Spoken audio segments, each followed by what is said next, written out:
सर्वप्रथम यहाँ उपस्थित माननीय अध्यक्ष जी तथा सभी महानुभावों को हमारा सादर प्रणाम। मैं भावना यादव इंटरमीडिएट कॉलेज मोदीनगर मुगलसराय चंदौली से क्लास 9th की छात्रा हूं।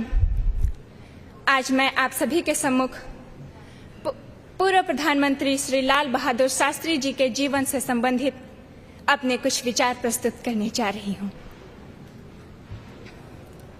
6ठी शताब्दी ईसा पूर्व के काशी, आज के वाराणसी के पास मुगलसराय में 2 अक्टूबर सन 1904 ईस्वी को एक लाल ने जन्म लिया, जो बाद में बहादुर बना तथा विद्वता में पारंगत होने पर शास्त्री बना, जो आज के लाल बहादुर शास्त्री बने।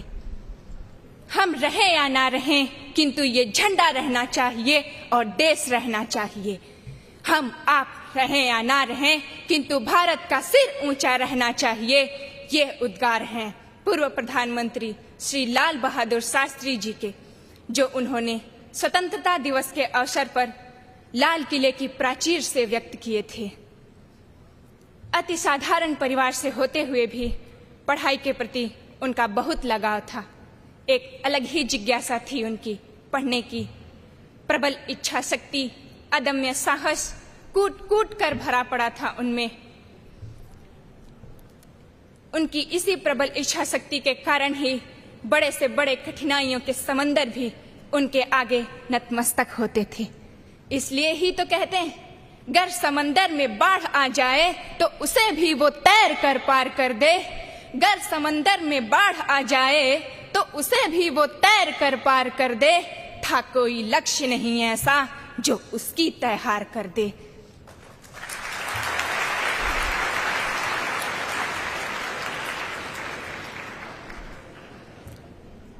सन 1942 ईस्वी में राष्ट्रपिता महात्मा गांधी जी के द्वारा भारत छोड़ो आंदोलन चलाया गया, जिससे वे बहुत प्रभावित हुए और राजनीति में सक्रिय रूप से भाग लेने लगे।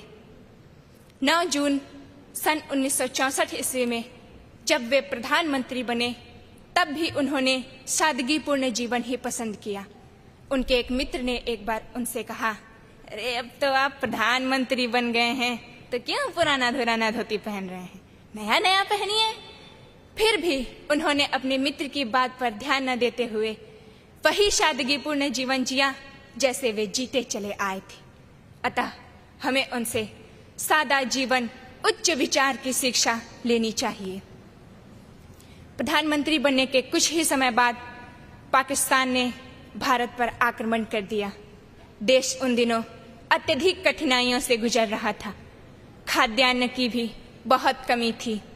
ऐसे समय में श्री लाल बहादुर शास्त्री जी ने देशवासियों के स्वाभिमान को जगाते हुए एक नारा दिया था, जय जवान जय किसान।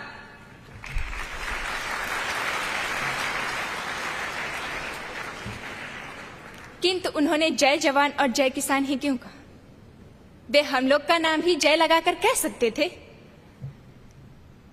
सीमा पर दिन रात अपनी मातृभूमि की सुरक्षा तथा उसके लोगों की सुरक्षा में डटे सिपाहियों की बलिदान के सम्मान में उन्होंने जय जवान का नारा दिया था, ताकि ये नारा हमारी जिह्वा पर आते ही शहीद हुए जवानों का हमें स्मरण हो आए और हम उन्हें कभी भुला न पाएं, उनके बलिदानों को याद रखें। जय किसान क्यों कहा?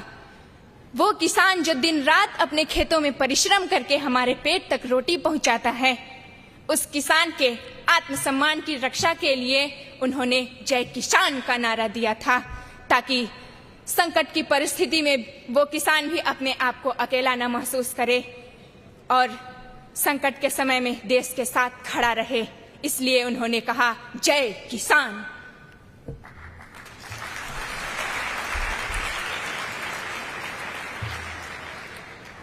वर्तमान सरकार ने इसी क्रम में देश की प्रगतिशीलता को दर्शाते हुए जय विज्ञान तथा जय अनुसंधान को जोड़कर इसे पूर्ण कर दिया है, जिसका जीता जागता उदाहरण है कि चंद्रयान 3 दक्षिणी ध्रुव पर जा पहुंचा।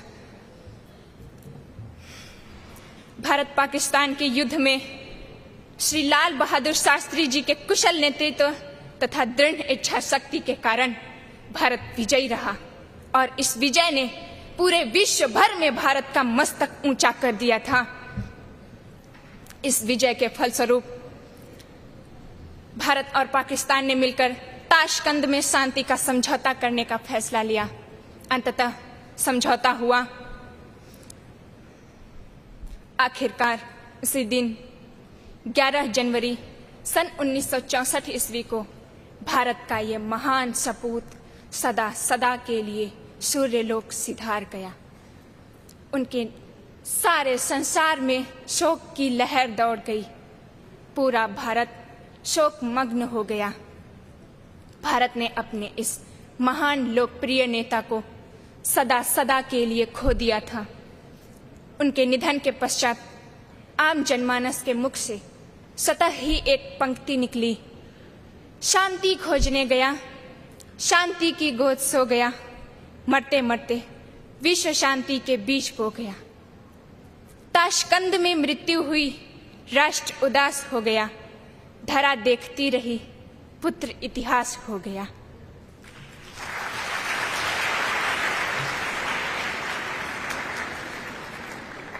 अंत में मैं यही कहना चाहती हूँ, सादगी की प्रतिमूर्ति, शांति के अग्रदूत, कर्मठ, ईमानदार, अनासक्त कर्मयोगी का ऐसा समन्वित व्यक्तित्व हमें बार बार मिले। इन्हीं आकांक्षाओं के साथ मैं अपनी वाणी को विराम देना चाहती हूँ। जय हिंद, जय भारत।